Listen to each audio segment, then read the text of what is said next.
Welcome to the Online SuperCoach podcast. Today, I am really excited because we have an eccentric guest with us. He's a real Renaissance man in the fitness space. He's everything from a performance athlete to a bodybuilder to a world-class endurance athlete. Brian, he's also Brian Keane. Brian's also achieved so many other fitness goals and fitness feats that we're going to talk about today. He's also a trainer and online coach. He's the host of his own podcast, the BKF podcast, and he's authored several books.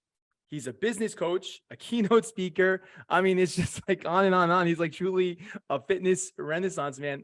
Brian, welcome to the Online SuperCoach podcast.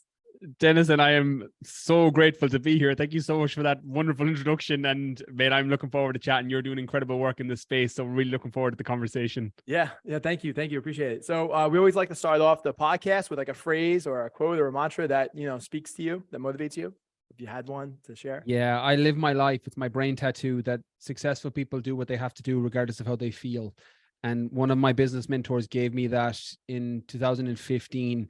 And I think every single morning, whether that's working out and doing a session, whether it's doing a run, whether it's creating content for online, whether it's showing up the best way and trying to be world class in a podcast interview or as an interviewee, I always remember that successful people do what they have to do regardless of how they feel. So you need to be able to shift yourself into that. Who do I need to be now? Do I need to go into, put my head down and do my 20-mile run? Or do I need to go in and do my workout and go into Arnold Schwarzenegger mode and just feel the pump? Or do I need to be the interviewer that's going to pull the best out of somebody now in a conversation for a podcast? Or am I going to be an interviewee that can provide value to the audience and not letting how you feel or the other things in your life impact the way you show up for people? So I live my life by that. It's my brain tattoo and the mantra that I come back to most often. That's awesome. That's really good. It reminds me of, the other phrase, like if you want to be the top 1%, then you have to do what the other 99% don't want to do. You have to do right. So it's like the same kind of concept. So I think that's awesome. That's totally true. That's really speaks to, I think, everybody here, obviously. So yeah, that's great. Great stuff. So obviously fitness has been a major part of your life, but just to give the audience a quick background, like, where did you realize that this is where you wanted it to be, your real life, like your business part, how you monetize it, I have a very unique backstory to getting into fitness because anytime I ever talk to other personal trainers or people in that space, not too many come from the angle I was at. So I was an elementary school teacher. That was my job. That's what I went to university to study. It's what I went to college to study. And I spent 4 years in an undergraduate degree, then a 1-year postgraduate degree to become a teacher. And I walked into my first job in an elementary school class. It was a year 3 class in London in the UK, which is the equivalent to 3rd grade in the States. And I was about half an hour, probably even less, into my first day of teaching. And I thought, this isn't what I want to do. After spending the last 5 years getting a degree or 2 degrees to become a teacher, and within half an hour of the first day, I thought, this isn't what I want to do. And Denison, the analogy I've used in books and on podcasts in the past is that it felt like I had spent years climbing a ladder only to realize I was up against the wrong wall. And I came home that Christmas after 4 months of teaching, and I hated my first teaching job. I hated it. I felt such, in psychology, there's a line of congruence where everything is in alignment with one another, with who you're supposed to be, what you're supposed to be doing. And I felt so out of alignment with that, with the calling of being a teacher in terms of traditionally teaching in an elementary school or a primary school. And I came home that Christmas and I said it to my mum, who's always been my biggest fan. She's still my biggest cheerleader to this day. And I was giving out and complaining, having a real pity party for myself, Dennis. And I was like, whoa, woe's me, like a first world problem. I don't like my job. But she said a line. She actually gave me 2 lines, 2 that are similar brain tattoos to the one I gave you earlier. One, she said, you're not a tree. If you don't like where you are, you can move. And straight away that shifted my mindset towards, okay, I'm not stuck here. There's something else I can do. And then she asked me what I think is still the most profound question of all time and the most obvious and simple. What would you do for free? And I sat there thinking I would be in a gym for free. I was like, if I was cleaning the floor in a gym and they paid for my membership, I was like, I would be so happy. I would just be in the gym and the clanking of the iron, and I'd be so happy with that.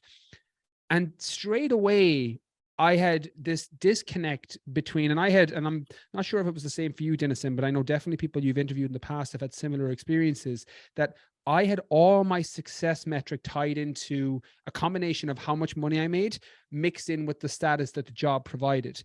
And for me, teaching in the UK and Ireland, it's a lot more of a higher status job than even in the States. I lived in California for a year, and it's kind of seen more of as an honorable profession in the States, more so than a status job, where it's quite high status in Ireland and the UK.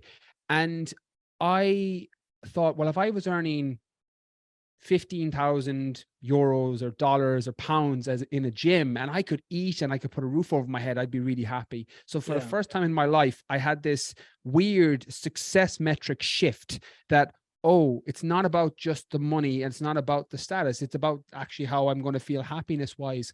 And fast forward, that was 2012, 2011, fast forward, 12 years now nearly. I've been fortunate enough to go from a one-to-one personal trainer, which I can get onto. I did a side hustle. I worked for both for 2 years. I worked as a teacher during the day, and I worked as a personal trainer in a gym at nighttime in London.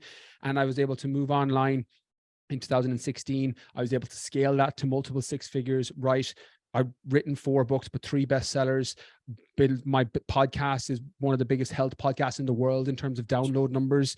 And I've just been able to grow based on that question. What would I do for free? So all the programs I create, the courses, the podcast, the books, it's all stuff I would do for free. So that one nugget advice is huge. Advice has just skyrocketed and spiraled into other things. And it's something I still give to personal trainers and entrepreneurs to this day, because you can grow your business by sticking on that path of what you would do for free. Yes, there's going to be times when you have to persevere and do the things you don't want to do. That's why conditioning yourself to do the things you have to do, regardless of how you feel, is so important. But also keeping that North Star of what would I do for free, in my view, is the ultimate goal for growth.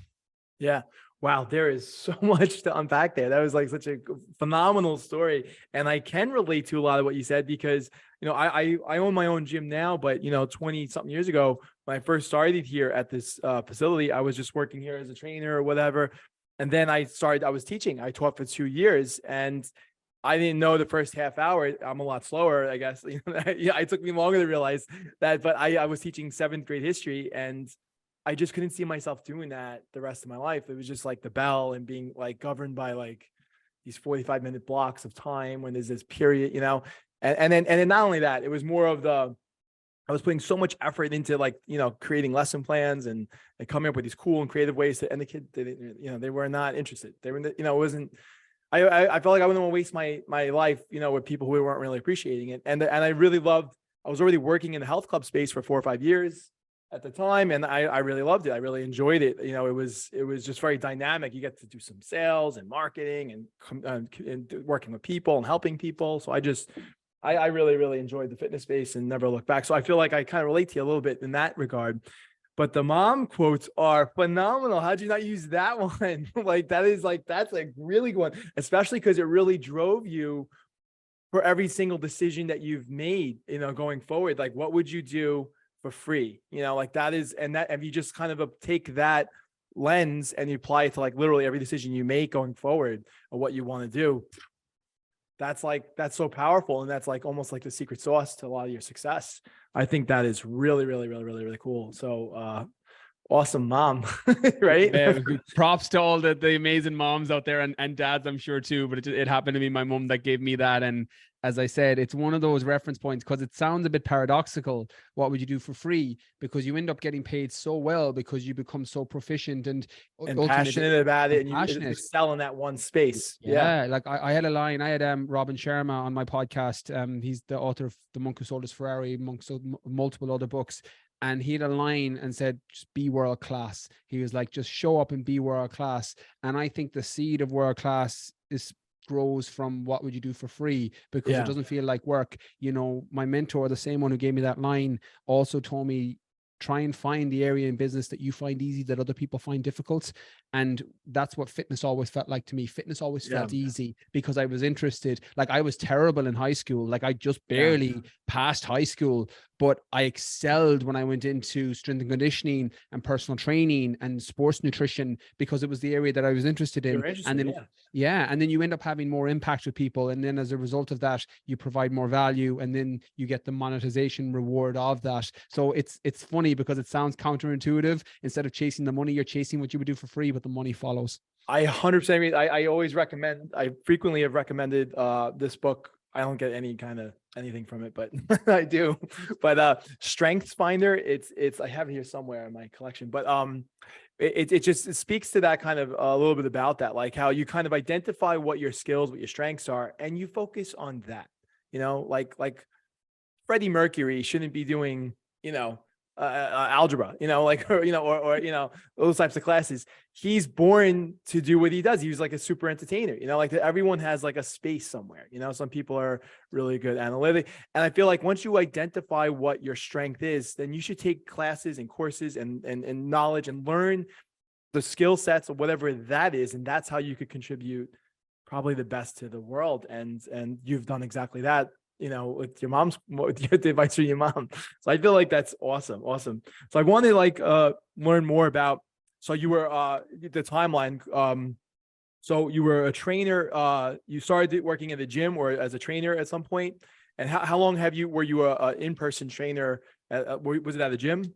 Yeah. So about 4 years. So I did 2 years as a full-time teacher, and then as a personal trainer at nighttime and at weekends. So when I look back at that timeline, I suppose when you're driven by a specific dream, it's easy to get the energy to follow that. Because I look back now, I'm like, how did I do that? Like I would literally go nights without sleep because I'd be working, and I don't recommend that now. Obviously, I'm so passionate about health and sleep and nutrition, but at the time, the dream was bigger than me. It was waking me up to go, and because I knew that's my ladder was up against the right wall. Like when I walked into my first ever day as a personal training to get qualified, I remember thinking I'm at the bottom of the ladder, but I'm up against the right wall here. It was complete reverse to what happened to me when I was teaching.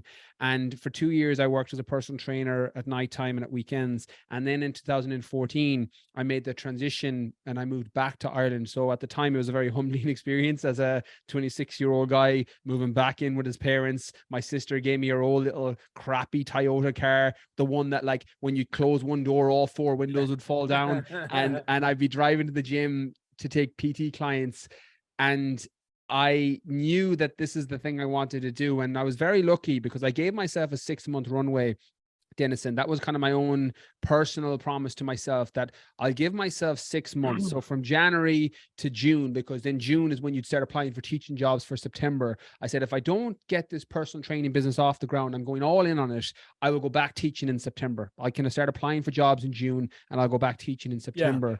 And so I had that little bit of a safety net, and that was just a lot of that was a self-esteem issue and self-confidence within myself. Like, you build self-confidence by keeping promises to yourself. And I just had to set those small goals, but I wasn't really sure if I could do it. That's why listening to podcasts like this, or having mentors, or going through masterminds, or doing courses or programs or events that bridge that learning curve can build a lot of that confidence, because a lot of the fear comes from not knowing what to do. But I gave myself that 6 months of runway, but thankfully I was so busy within those 6 months, I actually had to bring on other trainers underneath me. So my original idea as a one-to-one trainer was, I'm going to build up a franchise within the Brian Keane Fitness BKF brand, and I'll have trainers underneath me. That was going to be it. I was going to take a gym, rent out a gym, and then have trainers underneath me. And then in 2015, my daughter was born, and that flipped completely. Like my daughter was born in 15 too. And we say, soul brothers. I'm telling you, I saw for 2 years. This is crazy. What's your daughter's name, Denison? Savannah.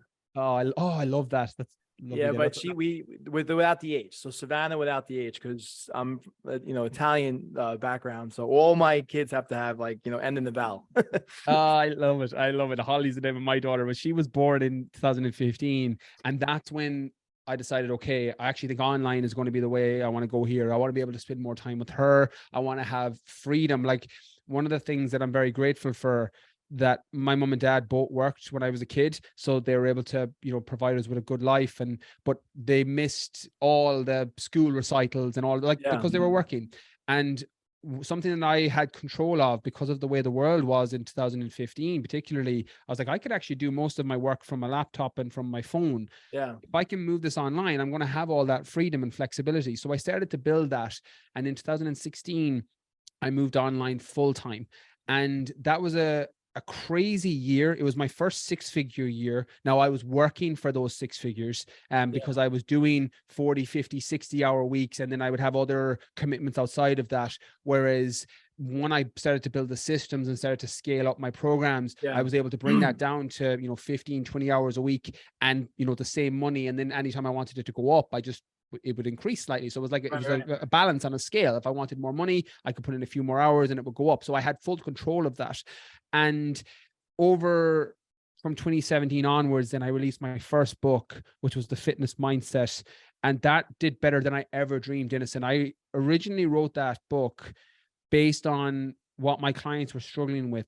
And it's been 16 weeks on the Amazon bestseller list. It would bestseller in all the stores in Ireland. Has sold over 100,000 copies to date, and is one of those books that changed the entire trajectory of my business, because I was starting to fall into this fitness influencer bracket as someone who had a decent social media following, not massive, but I had 50, 60, 70,000 followers on Instagram at the time. I had a huge Snapchat at the time. My Snapchat was massive.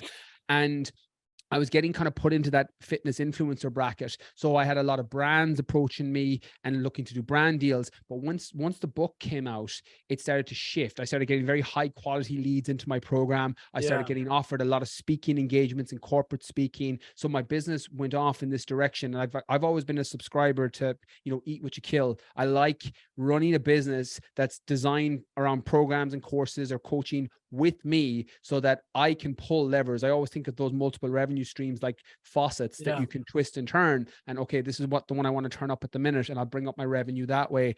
And I had full control over that once that first book came out, because it propelled me into kind of a mainstream where I hadn't been before. I had been a social media person before, whereas I started to get a lot more mainstream coverage off the back of it. And then I went and wrote my next one, which was Rewire Your Mindset. And then the Keane Edge, which came out last year. And that, alongside growing the podcast, alongside growing the programs, I've just been scaling up my business. It's kind of having that balance of having the family, being able to train for these ultra endurance races, because they eat a lot of hours in the day when you're training for a 100-mile ultra marathon, or you're training for a multi-day ultra marathon, the events that I do. And then obviously being able to show up with my dad, with my partner, making sure that she's not feeling neglected, making sure that I'm able to show up for my clients and have the impact I want. So you're trying to get this balance right. And I think you can grow a business very fast by injecting time into it. And that's fine in the beginning, from going from 0 to 1. But after a certain point, you can end up dying from indigestion. They always say that in business, you'll die from starvation or indigestion. And it's keeping that, now that I've got those systems in place, that I can work a few hours a week with highly leveraged tasks that work for me. And then my team cover everything underneath, and then it's all online and scalable. So that's where I'm at now, in a very non-short description of. No, that was really informative. I totally follow everything that you're saying. It's really interesting that you've done that and you were cognizant of trying to keep that work-life balance. That's really, really amazing. And then even with the motivation with having a 7 or 8-year-old daughter, it's like I have, so like all of that is really, really relatable, I think, to all the trainers, is what they want to do. How did you alluded to a mentor or a coach? Did you enroll in like a program somewhere, or did you talk to me about your decision to hire a mentor or a coach? I've had a very mixed bag when it comes to mentors and what I've invested either time, money, or energy, or all a combination of all three into. I have invested in mentors in the past, but the one I got the most from was someone who actually never took a penny from me. Ironically, she was married at the time to one of my best friends, and I learned so much through osmosis. She was running a multiple 7-figure wellness business, and through osmosis, going for dinner, going over to their house for coffee, I ended up picking up all of these tips and tricks on things she was just doing And I would think, oh, wow, okay, how does that apply to my business? And I would take Yeah. nuggets of gold and apply it and test it. All ABT in business, It's always very be practical. It's very, very practical. Yeah. very good. And I have had paid mentors and I do mentorships with people, but it's funny. There's an old Abe Lincoln quote. I think it's attributed to Abe Lincoln that, you learn from everybody you meet, even if it's what not to do. Yeah. And when I'm working with people in business mentorships, a lot of my experiences on what not to do. I've invested tens of thousands with certain people, some people who didn't really care about me, Yeah. my progress in my business. And I never wanted to be that coach with fitness or with business with people. Right. Like I still, in terms of who I take on for even business mentorship myself, it has to be someone I would work with for free, and then I'll accept payment for it. Like that's my filtering process, because I'm at the point where I don't need to worry about revenue and I don't need the headache from having a poor fit or me not being able to help somebody. Like I would go to bed and not be able to put my head down on the pillow if I took someone's money and I wasn't able to help them. But with mine, I think if I knew now what I knew then, or if I knew then what I know now, doing your due diligence is key.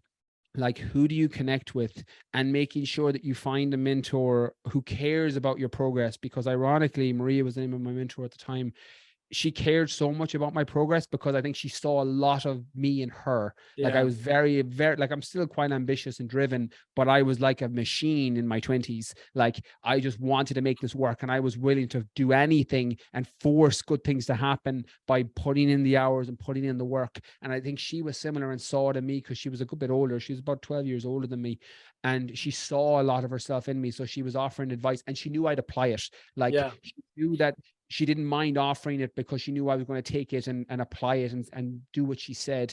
And so, as I mentioned, I've had a bit of a mixed bag with it. And I think the recommendation I'd offer is always do your due diligence. Make sure you get somebody. This is going to sound a little bit controversial, but you can add your 2 cents, Denison, because I'd love to hear what you say. I think when you're looking for a mentor, you want to find someone who doesn't need your money, that either they have such a successful coaching business that they don't need you and they take you on because they want to genuinely see you succeed, or they make their money through other means and they're actually just using their mentorship program to give back now because it's an itch they want to scratch. And I think if you find that person, you could potentially do great things with them, because sometimes I found, and this is just my personal experience, so I'm bringing in a whole host of experiential bias here, that some coaches who build their mentorship programs off of just working with personal trainers and mentees are the people who need that money because that's their business model. And I feel like they're the people selling the forks or the pitches for the gold mine or the gold rush. And you probably want to avoid that, because I think I wasn't or didn't ask smart enough questions in the beginning. And I spent a lot of time, a lot of money, a lot of energy working with the wrong people who didn't necessarily have the best intentions. So it's something that I think if you can learn from my mistakes, it'll shorten your learning curve massively. Yeah. But generally speaking, I mean, you're in favor of coaching based on you just vetting it out and understanding your right. Oh, I couldn't be a bigger believer in working with a coach or a mentor. Like, I think that if you get the right person is literally the best investment in time, energy, and money you will ever spend.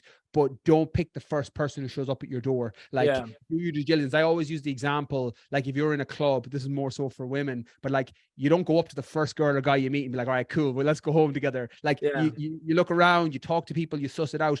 You have to apply that, because a lot of people will get burnt by the message. If you have a trainer promising you the sun, moon, and the stars, or a mentor, promising you the sun, moon, and the stars, and it doesn't sound, if it's too good to be true, there's a good chance that it is. So that's what I'm saying to avoid, as opposed to mentors. I think that is the best investment you'll ever make. But I won't say snake oil salesmen, but the ones that are promising more than is probably realistic are the ones I would be very mindful of.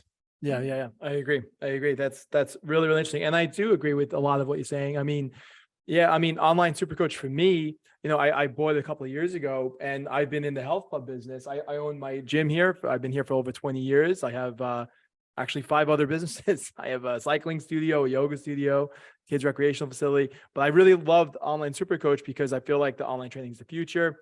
It gives me that opportunity to fill the void of like coaching or teaching like that. I was a teacher, at one point, and I liked if the kids were really into teaching and into my, into the lessons, and they were into, I was in a bad school and bad neighborhood, but if they were really into it, I think that I probably would have stayed around with it, So this is kind of helping fill that void. You're kind of helping coaches and you see them prosper. I feel like that's super rewarding. So yeah, I 100% agree with what you're saying, that find the right fit. You got to find the right fit for the coach that you feel like is going to be very comfortable with you, and that's going to work with you really well.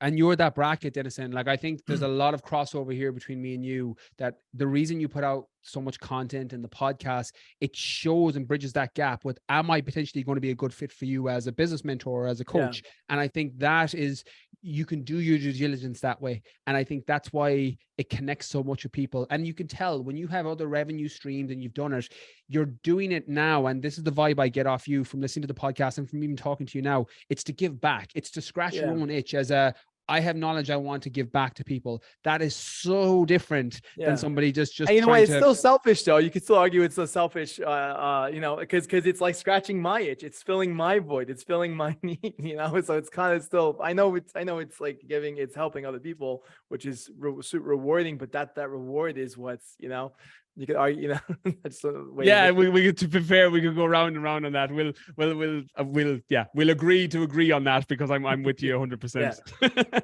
Yeah, but it's there's so many similarities. This is really uncanny. So let's talk more about the strategies that you've obviously the book was gigantic, but even leading up before the book, what strategies helped you really get your business from zero off the ground? Actually, one other question I want to ask you first before you clarify. I wasn't sure. Do you still have an in-person business, or is that you just went 100% online? Funny you say that, because I recorded a podcast for I have an online business podcast for personal trainers, for very specific, very similar to yours, just a smaller scale. My Keane podcast is one of the biggest health podcasts in the world. And I've got a business one that I do similar to scratching my own itch. I talked about it in this week about, I have historically never done any one-to-one in the past few years, because I was all about leveraging time and scale. And I was preaching that for so long, and I still believe it, because a lot of trainers and coaches are on the opposite end of this. They're actually spending too much time in their business, not enough time on their business. And for me, I've started to reintroduce in the last 6 months more one-to-one coaching, either in this space, having conversations with people online, or in person, which is something that I never did historically. And it was down to I think COVID made a big difference on this, because I was like, we made a killing in COVID. We were so lucky. We had all the foundation. The entire business was online at that point and scaled, that COVID was just, I felt like a cash injection through the top, because we ended up taking unintentionally all the people who would have been in gyms and doing one-to-one personal training started to come into my programs, because they were all set up. And because I don't do one-to-one with people, I felt like I was losing a little bit of that personal touch, and I was losing a little bit of that finger on the pulse of where the pain points were from my clients, which made me struggle to create content online for them. So I started to reintroduce more of it, more because of my own personal issues, not for monetization reasons, because the business at scale, thankfully, the revenue looks after itself, but for personal reasons, I've reintroduced it. So if you had asked me 6 months ago, the answer would have been no, it's fully scaled, fully leveraged. Whereas in the last 6 months, we started to transition into a little bit more coaching, either business coaching or fitness coaching with people, higher ticket, obviously, because it's selling my time. And so I do that now. But historically, no, it was all scaled. And that's what I tried. I always wanted that business that would work without me. I wanted to be able to take myself out of it and it work. And I got to that point. But once I did, it was kind of similar to the ladder against the right wall, just slightly different. I felt like, actually, I need to put some of me back into this. I was like, I feel like I'm not having the impact I want. So I've started to reintroduce myself into it. So funny you asked that, because 6 months ago, we're having this conversation. I have a completely different answer. That's so much there, man. There's so many similarities. Like we've kind of figured stuff out on like almost exactly like similar. So like, over the years, at the health club, it's a large health club. I have over 125 employees, and it's you have a lot of managers in each area. And this is years before Online SuperCoach, what I've always liked to do is, let's say the group fitness director, she she should teach some classes, so that way she's feeling and breathing and get a finger on the pulse of what's going on in the room and the clients and what their needs are. The sales manager should have at least a sales shift. He shouldn't just manage the team, so he has a feel for what's going on. And that's how I apply myself with Online SuperCoach. I jump into and out of like the coaching calls. I do a lot of the consultation calls with new clients onboarded. You just get a feel for what it is. And that way you have a feel for that business, that part of the business. So I totally agree in that regard, because you got to have that finger on the pulse of what's happening, and that kind of helps. So that's really, really interesting. So what the question I was going to ask you was, what strategies did you use besides the book to really get that your online business off the ground? Like, are there certain types of, was it certain types of advertising? Was it just organic stuff on your Instagram? This is what I think the audience is really super interested in. I never built a program, a course, or a book thinking that this is what's going to help people. I got my audience to tell me what they needed, and then I created the program, book, or course for it. And that is something that identified the problem and based on what they told me, and then came up with a solution. I like, hand on heart, Dennis, and I'm not smart enough to come up with solutions to most problems. But what I can do is I can come up with a solution to a problem that you're telling me about. And especially within fitness and wellness and my mindset space. But something that I see a lot of businesses make mistakes on, and I thankfully didn't do this, although I think I did it first. I didn't mention, this is my third attempt, Dennis, and I went broke twice trying to get my business off the ground. And this is my third attempt. Like, I went, first ever time in my life, bankrupt, like zero. I had to go down the back of my couch for money for the bus so I could go to the bank to get a loan out to pay my rent that month.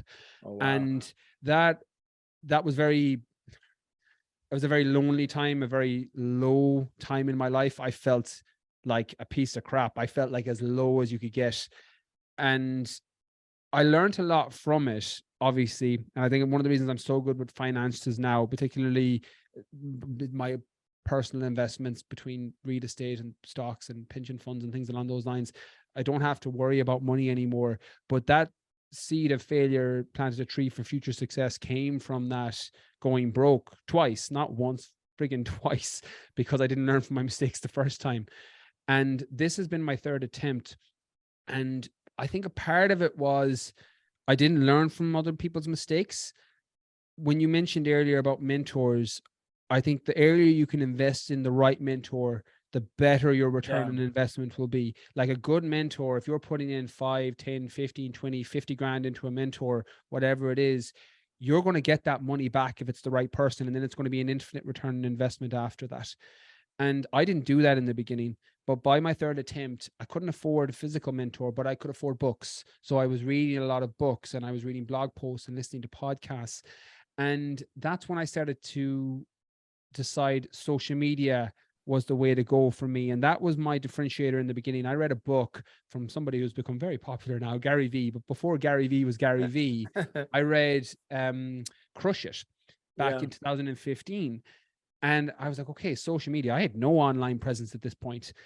I was like, okay, I'm going to set up a Facebook page. I was like, Gary Vee, he was Gary Vaynerchuk at the time. I was like, okay, this book is saying social media is the way forward. I'm going to start doing this. So I started to put out content on social media and creating videos for basically questions that my clients were asking me at the time. So if somebody asked me about a food choice or an exercise, I would just create a video more or less gearing it towards them. Right. And then I would just upload it to YouTube or Facebook or what became Instagram. Then at the time, Instagram started to take off and become popular. And I started creating content around that. And my platform started to grow. And then once it did, I just looked for the common trends on what people were struggling with. When I wrote my first book, The Fitness Mindset, and I'm convinced to this day it's the reason it's so popular and did so well, was because I crowdsourcedly wrote that book, meaning that Facebook at the time in 2015, and this strategy still applies now, just not to Facebook because the organic reach isn't the same as it was in 2014, 2015. But I posted all the bits of the book that I thought I was going to put into the final product onto Facebook. And then whatever connected the most with people, the most likes, the most comments, the most shares, I took it back, I rewrote it, and I put it into the book. And I always use the example. There's two examples I had, Dennis, and it shows how disconnected and far off I was. And this was the day I decided I'm never going to decide what I think needs to go somewhere in terms of a book or a program or a course. I'm going to let my audience tell me. Over 2 days, I put up one post which was talking about instant sensitivity, which I thought needed to go into a fitness book. Like instant sensitivity, I'm like, that's quite important. Insulin resistance, instant sensitivity. I put it up, crickets, not a thing, nothing. Right. I then put up the next day a post on anxiety and how anxiety impacts how you show up, your stress levels, your food, your desire to exercise, all of this, thinking, I'm not going to put anxiety into a fitness book. And that got hundreds of reshares, thousands of comments, likes.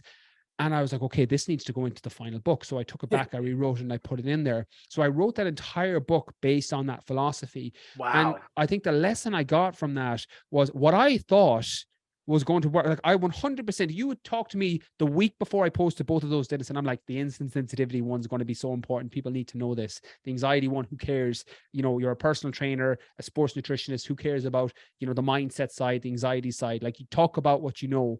But that was what I know, funnily enough. Like it was something I struggled with, and food behavior and all of that. And all my programs, all my courses, everything I did off the back of that was what my audience were telling me. That's why social media can work so well as a testing ground. I still do this to this day with TikTok, because the TikTokification of social media, it's not about the followers, it's about the content, because the content goes out to people based on how the algorithm is designed. So I'll test ideas on TikTok and then I'll repurpose it for other channels, and then I'll maybe create a podcast around it or put it into a section in a book. So you're always crowdsourcing where and what's connecting with people.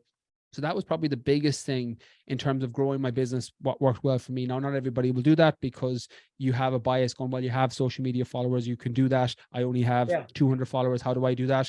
The other thing that made the biggest difference for me was niching. And I know you've spoken about this, like particularly with online. I think when you're offline in a gym, you don't need to worry as much about a target market and a niche, because you're limited by geography anyway, people who can actually get to your gym.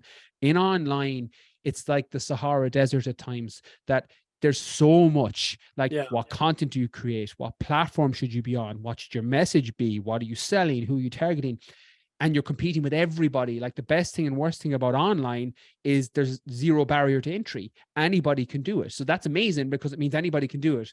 But that's also terrible because anybody can do it. So you're competing against everybody. And the way you rise above that noise is by getting crystal clear on a target market that you're working towards specifically. And what worked for me and what got me to scale quite quickly was I had knowledge as a personal trainer, and a lot of people listening will be similar. How to lose body fat, quite a straightforward process. You know, I don't want to break it down, but it's calorie deficit consistency over time, building muscle, hitting your protein requirements, resistance training, potentially a calorie surplus or around maintenance. You can build it in a deficit as well, but it's easier in a surplus. So that's it kind of nutshelled. What I did to niche initially was I merged the two things together, because I had a lot of people asking, how do I build muscle and lose body fat at the same time? Or how do I tone up and lose body fat at the same time? Obviously, lean muscle tissue, which is building lean muscle tissue and reducing body fat, is effectively toning up. But that's what people were saying in terms of their language.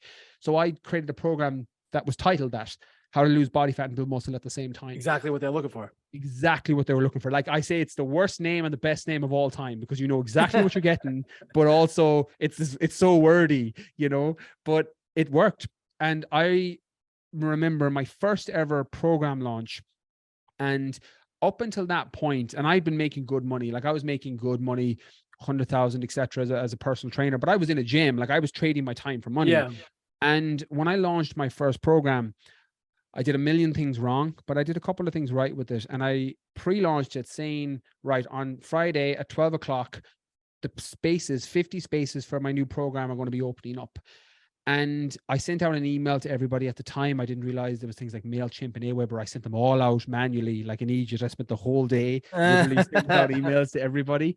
Oh my goodness. Oh, I don't know what I was thinking in terms of a simple Google search. I probably could have figured that out, but this is what I did. Not what I recommend. Constant Contact's been around for like over 10 years. Well, it's been around forever. Like I was just being stupid, innocent. But long story short, I opened it at 12 o'clock, and by 12:05, I had it filled it. I launched it at $99 or €99 at the time, and I had 50 people sign up. I had just under 5,000 in my account in what, 3 minutes, 4 minutes. Yeah. And that was the first time, that was 2016. That was the first time I thought, wow, this didn't take any of my time apart from the stupid time, like sending Yeah. the emails and things like that. But I literally opened the program and people signed up, and my bank account, and it was PayPal, went from 0 to just under 5,000 in the space of about 3 minutes. Yeah. And I was like, this is how I need to build my business going forward. Well, it may not have been that stupid as it, because a lot of times it's might come that when you send an email out directly like that, it's so much more personable, Yeah. and you get a lot more people. It doesn't come in as like an advertisement, or it gets spammed, or not that the Google Outlook and all the, all of those metrics were that sophisticated back then, but still. It's coming in, and it seems like it's more of a personalized letter. So by you taking the time to kind of do it that way, that might have also been a factor in. Actually, I think that's definitely a factor in you. I mean, you would have made money. I think you obviously would have been successful with it, but maybe that's why it was as successful, because you really spent the time and energy to do it one like individually like that. Yeah, very, very possibly. And like looking back, I haven't done it that way since, and I've been able to replicate that, and obviously Okay. more because the prices and everything have gone up since. But yeah, like again, I think it more shows that sometimes you just need to put in the hand-to-hand combat and put in the hours and do the work to get the results, and then learn, how do I make a better system for this? And the take-home message was that I didn't need to trade time for money anymore, and that every program or course or thing I create now needs to be leveraged in some way, so that it's not eating into my day for me to make those sales and make that revenue. And I think it's a very let me rephrase, it's a more aligned version of how I want to grow my business, and how I wanted to grow my business even from that point, because you can charge a high ticket. That's the beauty of when you've written books and you have an online presence, you can kind of pick your payment, assuming that you're targeting the right high ticket clients, like corporate executives, etc. But sometimes that's not the way you want to grow, because it can eat into a lot of your day and a lot of your time. So you have to decide, what do you want your business to look like, and then reverse engineer that. And I think that's the most important question, because otherwise, if you're just spending too much time in your business, it just happens by default, and you end up putting in these hours and doing what you've always done and getting what you've always got. Whereas if you take a step out at 35,000 bird's eye view and go, well, what actually do I want my business to look like? How many hours a week do I want to work? What's my sweet spot for my revenue? Like, how do I merge those two things together? I think that alone, like the power of questions, becomes useful, because it shifts your mindset and just kind of gives you a reframe for how you want to build your business. Yeah, well, there's so many treasure troves. You were very generous in giving all of those to us. I mean, reverse engineering your business is obviously is definitely the way to go. That, you want to obviously identify your niche and then kind of build it out backwards, like as far as like what everything from what you're offering and how you're going to service them, what price point, everything. So I totally agree with that. Niching down. And then the crowdsourcing, that is a phenomenal. I think that is absolutely phenomenal way that you've identified to really, you almost like beta test certain concepts and things. And I know you did it for your book, but essentially people could do it for virtually anything, whether it's just content in general that they're putting out, or part of their programming. You're kind of beta testing it and seeing what's popular, what people are most interested in, and you're helping them solve the problems that people are most interested in.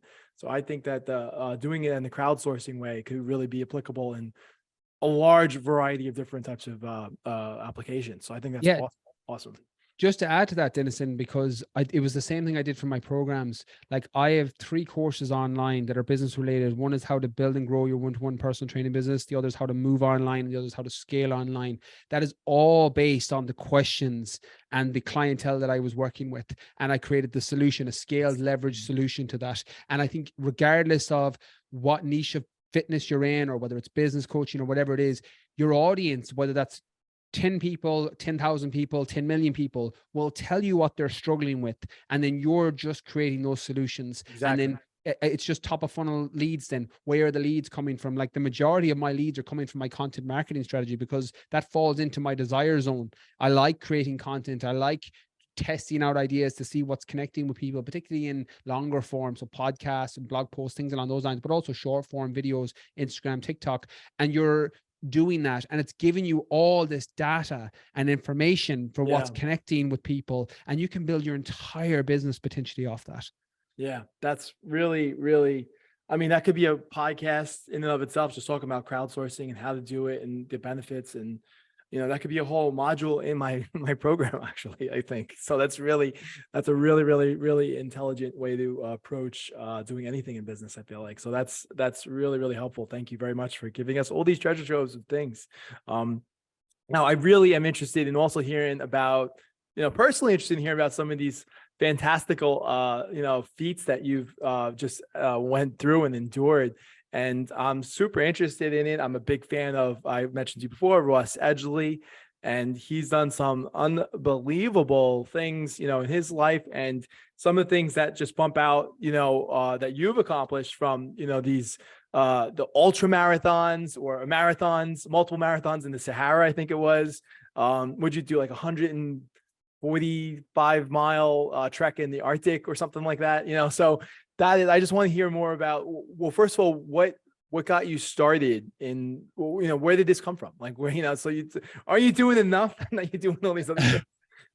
It's interesting because Ross has such a huge impact on me. Ross has been on my podcast several times, and we talked a lot in the earlier years, particularly when he was preparing to swim around Great Britain, and I was training for Marathon des Sables, which is the 6 back-to-back marathons in the Sahara, and then the Arctic the year after, 230 kilometers running through the Arctic. And so we had quite a lot of back and forth, just because we're both doing ultra endurance stuff. My background, it's funny because when I tell people I do ultra endurance, if you're listening to me now, you don't take any notice of it. When you see me, I don't look like an ultra endurance athlete. Like, I was a bodybuilder, and like I was a professional fitness model for years. When I transitioned into one-to-one personal training business, one of the things that helped elevate me above other one-to-one personal trainers at the time was I started competing in fitness model shows, which were quite new at the time. And I did very well in those. I went pro in that, which means you can compete for money. And I did very well in that space. So I went from a kind of a bodybuilding fitness model background into endurance, and I'm not built for endurance. Like I'm well, you could say Ross isn't either. I mean, we're very similar builds. Like we always say we're, you know, 5'8", 5'9", we're built like hobbits, you know, so we're not built for these long endurance events. But in 2018, like, a long story short, I went to a Tony Robbins Business Mastery in Amsterdam in 2017, which was really good. I learned a lot from that. And I ran into a fellow who's became a very close and personal friend since. And he was telling me, his name's Tom Otten, he's been on my podcast a couple of times. He was telling me about this race in the Sahara, about running 6 back-to-back marathons in the Sahara. It's self-sufficient. You have to carry all your food in your back. You have to be within arm's reach of a venom pump in case you get bitten by a snake. Crazy stuff. And I had never heard of this. I didn't even know what an ultramarathon was. Like, I was so far out of that space. I didn't know what it was. And I missed the entire next speaker because I spent about an hour on Google searching this race. And I was like, oh, wow. I was like, that sounds insane. And then what happens, and what happens to a lot of people, is I was like, that sounds cool. I'd love to do that. And then I forgot about it and kind of was like, well, actually, I'm not a runner. I'm 5'8". I'm built like a hobbit. I'm 85 kilograms. I'm not built to run through the Sahara. And I was putting up a post about 3 months later, Denison, on Instagram. And it was back when quote cards and things were really popular on Instagram. They trended really well at the time.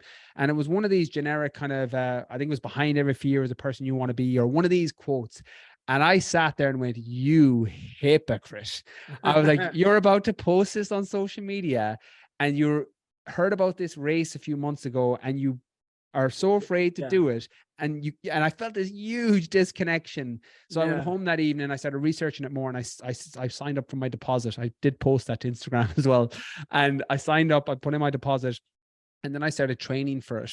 And I put a bit of this in, I think it was Rewire Your Mindset, my second book. How long did you have to train for it? I signed up in August, and it was on in April. So several months. I had about, I think about an 8-month window to train, maybe 6 to 8 month window to train. But I had never ran a marathon. I'd never ran more than 2 kilometers. Like Yeah. I Oh had my a God. sporting Jeez. background. I played football, I played soccer. Yeah. So Yeah. Yeah. I ran distances, but it was sprints. And I remember my first ever run, it was a 2 kilometer run on a treadmill, Dennis. And the first time I'd ever ran on a treadmill, because that wasn't my thing. I was a big Yeah. guy. Yeah. I did 2 kilometers on the run. I set it to 17 and a half kilometers, not knowing was that fast or slow. I didn't have a concept of running time. And I got off after 2 kilometers and I nearly got sick. And I Yeah. was sitting in the gym thinking, oh my God, 6 back-to-back marathons is the equivalent of 250 kilometers. And I'm after getting sick after 2 kilometers. Yeah. How on earth am I going to do another 248 of Yeah. these? Condition. You just keep getting conditioned. And that's for it. Yeah. How do you eat an elephant? Bite by bite. I started to shift my mindset on, okay, well, there's no point worrying about 6 back-to-back marathons if I can't run one. So I set myself the target of that January, which was 4 months from the time of running the Dubai Marathon. At the time I ran it in a hoodie and a backpack with weights just to prepare for the Sahara. And I put my focus towards that pyramid of prioritization. I need to be able to run one because there's no point worrying about 6 if I can't Yeah. run If you one. can't do one. Yeah. So I did the first one. A little bit of false sense of security, running a road marathon in preparation for the Sahara. But at the time, it gave me a bit of confidence. And long story short, I did that challenge, the Sahara. I completed it. To this day, still probably one of the hardest things I've ever done, just because of where I started from. And I got a little bit of an itch for it, because I felt very different coming back. I felt like one person went to the Sahara. This is so cringe and cliche, but another person came back because, like, a death of a weaker version of you was gone. There was a weaker version of you that was just left behind in the Sahara, and you came back. And that's what the ultra endurance events started to give me. So they started to have a very positive crossover into other areas of my life. I started to feel a lot more mentally resilient. I felt my ability to handle stressors was much higher. I felt my ability to control my emotions was much better. Sahara Desert. Of course, I would say so. That's So, unbelievable. So when you do the 6 marathons, those are 6 days of, 6 days. Yeah. 6 days, straight 6 days, packs. and 1, 2, 3, no rest, really. Yeah. Insane. Straight through that. I was a fairly broken man coming back, but it was amazing. Like, it was an incredible And plus experience. it's in the sand. Is it on sand? Is it the Yeah. And there's different versions of sand. It's funny because the Sahara, I didn't realize there was different versions of sand. I grew up in the west of Ireland, and there's beaches and stuff, but nothing like the Sahara. There's different versions of sand. So some types of sand you can run on. It's kind of like rocky sand. And then there's the dunes, which is where you sink. So there's different types of sand. So yeah, I mean, that's gotta be so difficult in and of itself, just to run on sand on a beach. It's got, it's hard. Yeah. That is absolutely incredible. So you got the itch for it, and then is that what gave you, like, then you want to do more of it, like the Arctic? Is there something opposite? Yeah, the Arctic, that's exactly what happened. The Arctic was, well, I did the extreme heat. The obvious thing for me now was to try the cold. Now the Arctic was balance yourself out. That was just to get, that's it. Put your head Find in that balance. the oven and get that balance. The Arctic was considerably harder. Now I tore my Achilles 86 kilometers from the end in the Arctic. So I finished that race. I say ran would be very liberal use of how I was moving. I moved 86 kilometers to finish it. Now it put me out for 6 months when I got back, because every step felt like somebody was shooting my spine with a cattle prod. But I finished it. I got through it, and I got, talk about mental resilience to the next level. I came back from the Arctic and literally thought there was nothing I couldn't physically achieve after that. Just because of the pain. Like, I felt. How did that happen? Like, would you slip or something with the Achilles? No, my running gait was thrown off from the snowshoes, because obviously in training in the west of Ireland, we don't get a lot of snow. So I'd never really used snowshoes. I'd tried them out on sand, but it's not the same. So what was happening, and it was a 230-kilometer race, but 86 kilometers from the end, it was the impact of running on the snowshoes and throwing off your normal running gait was putting pressure on the Achilles, and then it just tore. Oh, Jesus. Yeah. Oh my God. And you've done others since then? Yeah, 100-mile ultra marathon was the last ultra I did. I did a 100-miler in the Jackpot 100 in Nevada in 2020, right before the world shut down. So I got very lucky in that sense. I was supposed to, in 2020, run in Everest, which again was to do altitude. I was like, okay, I've done heat, I've done cold, I'd like That's to do different. altitude. Oh my God, that might be the Yeah. hardest one. But possibly the distance is less than either of the But other the races, but but the air, the the oxygen. altitude, yeah. So that was the plan for 2020. But obviously, the way the world went, that's still on my bucket list. I still plan to do that one, just So to that see was how one of my my body next responds. questions is what's next for Brian Keane? Like, what are you gonna like? Well, that's on the list for sure. Like, I would love to do something at altitude. I would also like to crack 24 hours on a 100-miler, because I did the 100-miler. Now I finished in the top 10 and I did decent in the time wise. It was 26 and a half hours, but I wanted to crack 24. And I just, like, I got to mile 80 at the 100-miler and my whole body just started to shut down. Like, my hips, my knees, my ankles, everything. Well, that'll do it after 80 miles. Yeah, that'll definitely. Yeah, and you still have 20 to go. Like, you still have the better part of a marathon to go. So I would like to do and crack 24 hours in a 100-miler at some point, and I'd like to do Everest at some point when, again, the world is kind of going back to normal now, thank God. But Yeah, at some point, I'd like to do altitude as well. So they're the kind of the two major things at the forefront. wow, that's just absolutely incredible. Absolutely incredible. Like, I really applaud all of that you're just doing all these amazing feats that, fitness feats, like just like, Ross. I mean, that's just absolutely incredible. I think that's fantastic. Thank you so much for all these other treasures that you've given us on this on the podcast, from like how you've picked up your clients. Your whole story has been super endearing, I think, to lots of people.